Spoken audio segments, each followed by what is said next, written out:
नमस्कार। The 4 PM में आपका हार्दिक स्वागत है। देखिए, आज जो विषय मैं उठा रहा हूं, ये बहुत संवेदनशील विषय है। हर व्यक्ति के जीवन में इसका बहुत महत्वपूर्ण स्थान है। स्वास्थ्य जीवन का एक ऐसा अंग है, जो जीवन की हर अवस्था में हर व्यक्ति को जिसकी आवश्यकता होती है। अच्छा स्वास्थ्य हो, जीवन का अच्छा उपभोग आप कर सकते हैं, जीवन को एन्जॉय कर सकते हैं, लाइफ को एन्जॉय कर सकते हैं। और अगर आपका स्वास्थ्य अच्छा ना हो, तो उसके बाद सारी सुख सुविधाएं संपन्नता होने के बावजूद आप उसका उपयोग उपभोग नहीं कर सकते। जिस प्रकार से पिछले 10 साल के अंदर यह देखा गया कि लोगों के स्वास्थ्य के साथ खिलवाड़ किया गया। मैं वो बात नहीं कर रहा हूं किस प्रकार से हॉस्पिटल्स की स्थिति खराब हुई, सरकारी अस्पतालों को प्राइवेटाइज करके लोगों को यह प्रेरित किया गया कि वो प्राइवेट हॉस्पिटल में जाएं, चाहे इलाज करने की क्षमता उनके पास ना हो, चाहे वो अपना इलाज ना करा पाए, लेकिन प्राइवेटाइजेशन हुआ। मैं उसकी बात नहीं कर रहा। मैं बात इस समय उसकी कर रहा हूं, किस प्रकार स्वदेशी के नाम पर देश में आयुर्वेदिक और योगा का प्रचार करके लोगों को भ्रमित किया गया। देखिए, बहुत बड़ा पाप है अगर आप किसी को सपने दिखाएं, अगर आप किसी को जुमले दें, आप ऐसे सपने बेचें जिससे लोग दिग्भ्रमित हो जाएं, गुमराह हो जाएं, और ऐसा ब्रांड आप सबके सामने खड़ा कर दें कि जैसे योगा करने से और आयुर्वेद के उपयोग से आप बिल्कुल स्वस्थ हो जाएंगे और कैंसर को भी ठीक कर देंगे। ये सब जानते हैं कि योगा से फायदा होता है, प्राणायाम से फायदा होता है, उससे स्वास्थ्य में इंप्रूवमेंट होता है। लेकिन यह क्लेम करना कि योगा से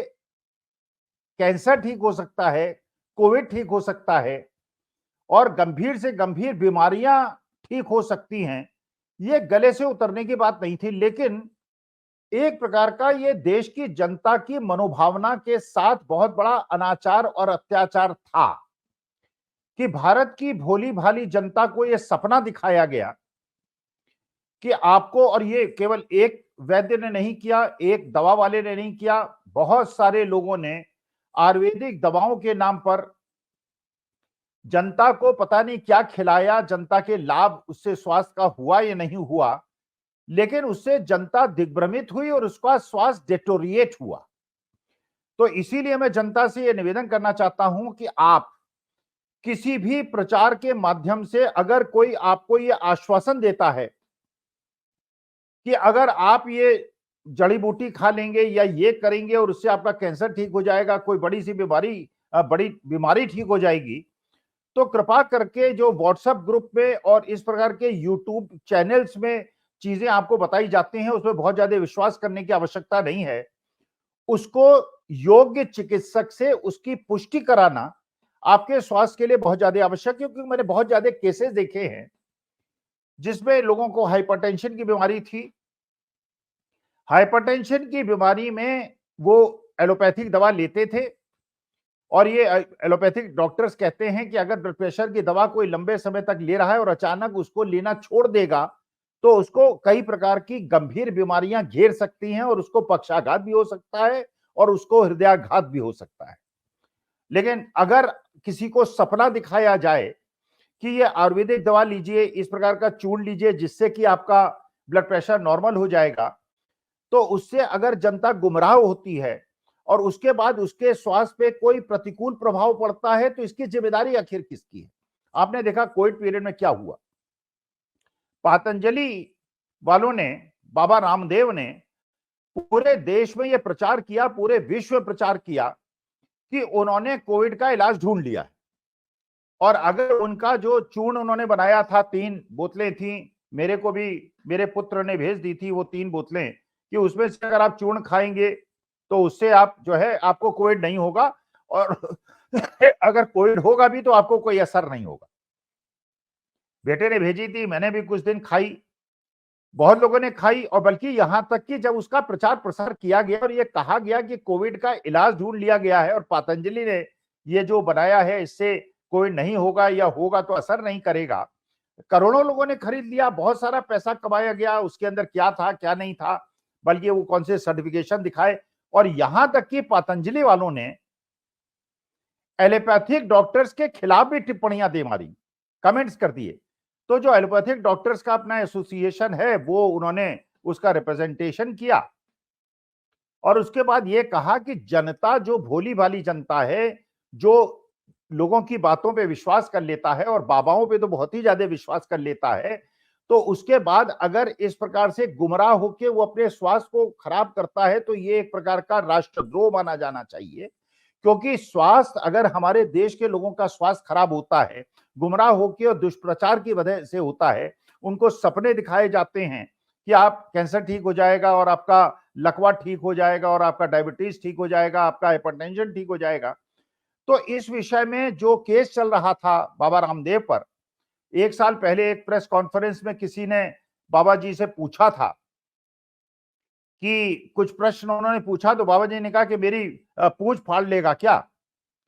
जो करना है कर ले, मैं तो ऐसे ही बेचूंगा, ऐसे ही करता रहूंगा। इसका माने अहंकार इतना ज्यादा था, और इससे यह भी लगता है कि प्रशासन का, शासन का प्रश्रय उनको प्राप्त था,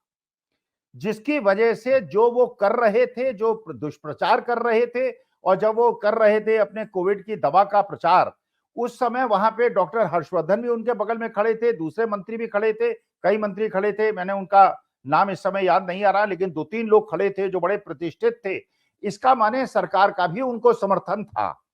और उस सरकार के समर्थन से जनता को ये विश्वास दिलाने में वो समर्थ हो गए कि कोविड की दवा उन्होंने ढूंढ ली है, और उसके बाद उन्होंने उसको एक्सपोर्ट भी किया, पूरे विश्व में बेचा। लेकिन उसके बावजूद हिंदुस्तान के अंदर, जैसा विश्व की सामाजिक संस्थाओं ने और स्वास्थ्य संस्थाओं ने कहा कि हिंदुस्तान में 50 लाख लोग मर गए, बिना ऑक्सीजन के मर गए, बिना बहुत ज्यादा परेशानी चिकित्सा सुविधा के मर गए। तो अगर इस प्रकार का रामबाण उन्होंने ढूंढ लिया था तो ये 50 लोग क्यों मरे, कैसी हुई ये स्थिति। तो जो सुप्रीम कोर्ट ने डांट लगाई,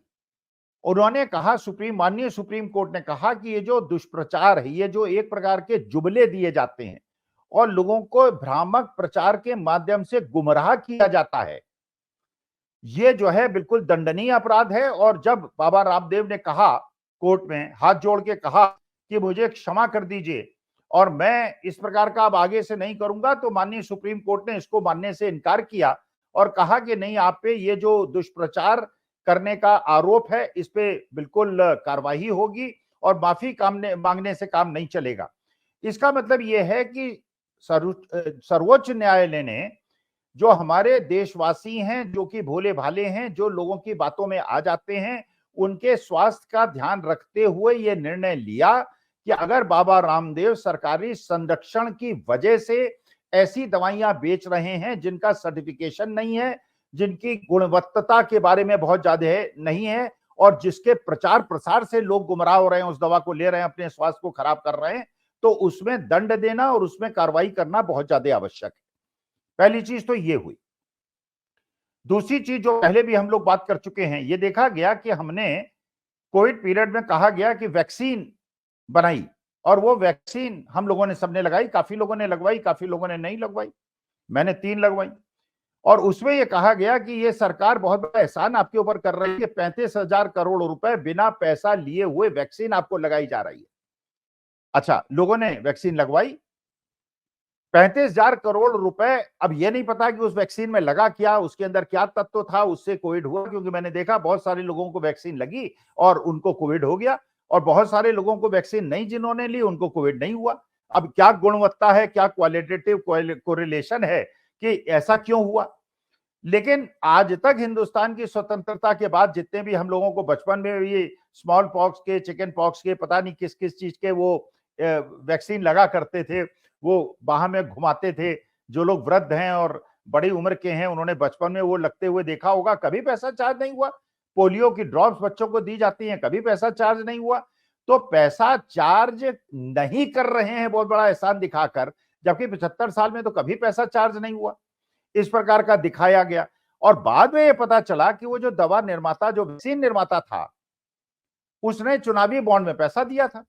चुनावी बॉन्ड में पैसा देने के एवज में सरकार ने सीधे 35,000, क्योंकि अगर हम लोगों को जाके पैसा देना होता तो कुछ लोग लगाते, कुछ अफोर्ड ना कर पाते, कुछ ना लगाते, जिनको लगता है वैक्सीन में कोई फायदा नहीं है वो ना लगवाते। लेकिन क्योंकि सरकार ने पैसा दिया 35,000 करोड़ रुपए,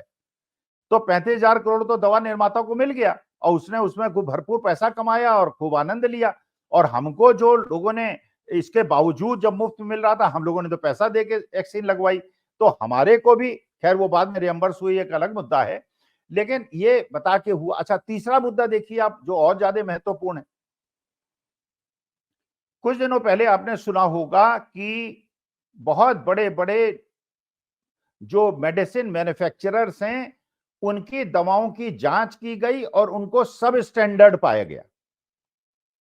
अब सब स्टैंडर्ड अगर दवा पाई गई तो उसमें क्या होना चाहिए? आप अपने विवेक का उपयोग कीजिए और ये बताइए कि सब स्टैंडर्ड अगर दवा मिली है तो उसका क्या होना चाहिए? सब स्टैंडर्ड दवा में यह होना चाहिए, अगर मान लीजिए आपको निर्णय लेने की क्षमता हो, मुझे निर्णय लेने की क्षमता हो कि जो मैन्युफैक्चरर्स हैं उस दवा के, उनको दंड दिया जाए, उनके जो मैन्युफैक्चरिंग है उसको रोका जाए और उस दवा को उनसे कहा जाए कि रिकॉल कीजिए। और जब आप नई दवा बनाएंगे, जो स्टैंडर्ड दवाएं होंगी, जो मानक सिद्ध हैं उसके अनुसार वो होंगी, अगर वो दवा बाजार में जाएंगी तब आपको अलाउ करेंगे, वरना आपको ये सब स्टैंडर्ड दवा बेचने के लिए हम अनुमति नहीं देंगे। लेकिन हुआ क्या? ऐसा नहीं हुआ। हम आप जो है सब स्टैंडर्ड दवाएं खरीदते रहे, उसमें सारी जितनी बड़ी बड़ी कंपनियां हैं, जितने भी ड्रग मैन्युफैक्चरर्स हैं, सारे के सारे लोग हैं जिनकी दवाओं में सब स्टैंडर्डनेस पाई गई थी, वो दवाएं हम लोगों ने दी। और उसके पीछे भी वही दांव दिखाई पड़ा कि सब स्टैंडर्ड दवाएं आपने ली, लेकिन उसमें भी चुनावी बॉन्ड में मैन्युफैक्चरर्स ने पैसा दिया। जो अरविंदो, ये जो अरविंदो फार्मा वाले लोग हैं, जो जिनके पूरा अरविंद केजरीवाल को पूरा घेरा गया है, इनका मसला ये भी, उसमें और भी ड्रग मैन्युफैक्चरर्स हैं, जो मल्टीनेशनल ड्रग मैन्युफैक्चरिंग कंपनीज हैं, वो भी उसमें इन्वॉल्व हैं, जिनकी सब स्टैंडर्ड दवाएं देश की जनता ने खाई और उसके बाद उन्होंने चुनावी बॉन्ड में पैसा दिया और उनपे कोई डायरेक्ट कार्रवाई नहीं हुई, लेकिन उस डायरेक्ट कार्रवाई से बचने के लिए उन्होंने बीजेपी को बॉन्ड, चुनावी बॉन्ड के माध्यम से पैसा दिया। तो देखिए, असली मुद्दा यह है कि अगर कोई भी मैन्युफैक्चरर, अगर कोई भी कंपनी कोई गैर कानूनी काम करती है या जो स्टैंडर्ड मानक सिद्ध किए गए हैं उसके विपरीत जाके, प्रतिकूल जाके कोई निर्णय लेती है, तो उसको या तो दंड दीजिए या उसकी मैन्युफैक्चरिंग को रोकिए। लेकिन आपका जो मूल कर्तव्य है, वो मूल कर्तव्य यह है कि देश की जनता के स्वास्थ्य के साथ खिलवाड़ नहीं होना चाहिए। लेकिन चाहे वो बाबा रामदेव का मसला हो, चाहे वो वैक्सीन का मसला हो, चाहे ये मल्टीनेशनल कंपनीज द्वारा बनाई गई वैक्सीन का मसला हो, हम लोगों ने सब स्टैंडर्ड दवाएं ली और जो हमें आश्वासन दिया गया कि इस दवा का ये असर होगा और इससे ये फायदा होगा, सपने दिखाए गए, उसके बाद उस पर बिलीव करके हमने इन दवाओं का सेवन किया, वैक्सीन लगाई और सारी चीजें की, और उसके बाद ये पाया गया कि जो दवाएं थी वो सब स्टैंडर्ड थी, जो हमने कंज्यूम की, इसका माने एक प्रकार से ये अमानत में खयानत हुई।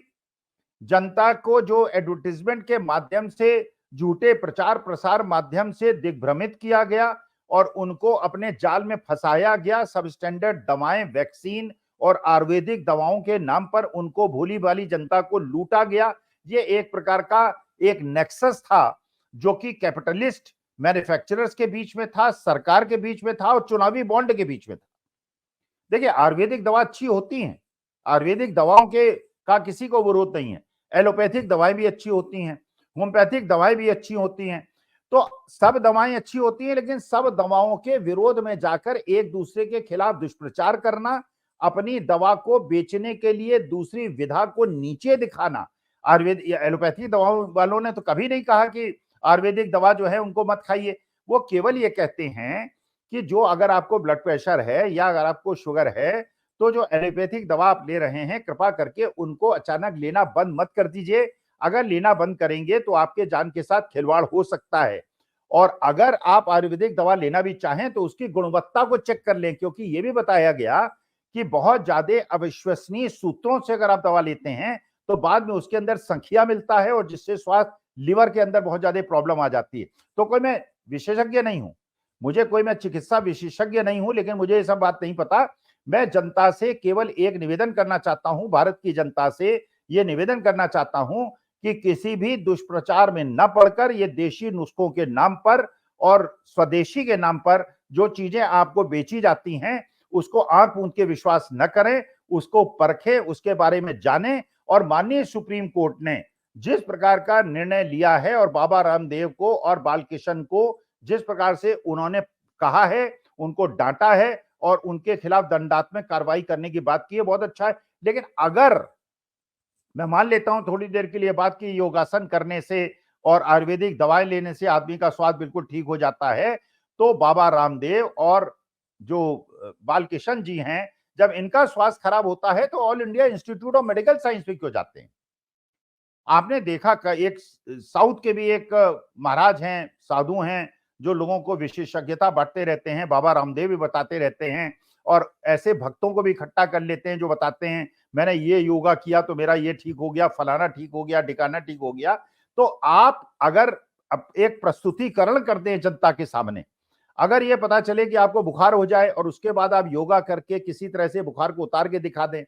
अगर आपको डिहाइड्रेशन हो जाए उसको ठीक करके दिखा दें, जैसे उन साधु महात्मा जो साउथ वाले हैं, उनका हेमरेज हुआ या क्या हुआ, उनको ब्रेन सर्जरी हुई। तो अगर आप देखिए जनता के सामने आदर्श आपको स्थापित करना है,